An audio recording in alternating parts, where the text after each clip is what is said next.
Hi, and welcome to your Humber News Update. I'm Travis Pereira, coming to you from our newsroom here at Humber College North Campus. Here's what we're working on at this hour. Parliament resumed this morning in the wake of yesterday's attacks in Ottawa.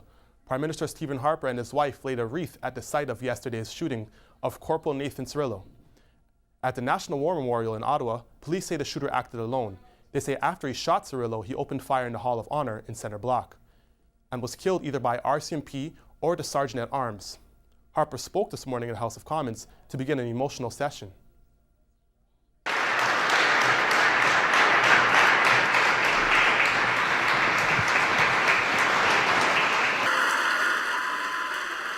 There was a standing ovation that lasted more than 5 minutes for the Sergeant at Arms, Kevin Vickers.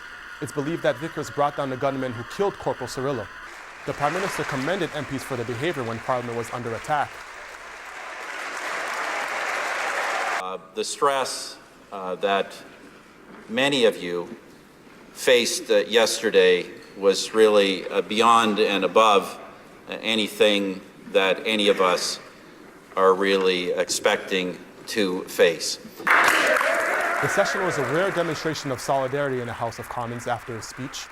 Harper hugged Vickers, Justin Trudeau, and the leader of the opposition, Thomas Mulcair.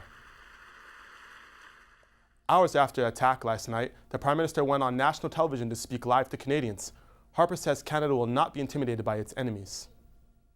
In fact, this will lead us to strengthen our resolve and redouble our efforts, and those of our national security agencies, to take all necessary steps to identify and counter threats and keep Canada safe here at home. Just as it will lead us to strengthen our resolve and redouble our efforts to work with our allies around the world. In Washington yesterday, U.S. President Barack Obama expressed condolences on behalf of his country. He says although it's still unknown what may have motivated the attacks, both nations must remain vigilant and work as allies.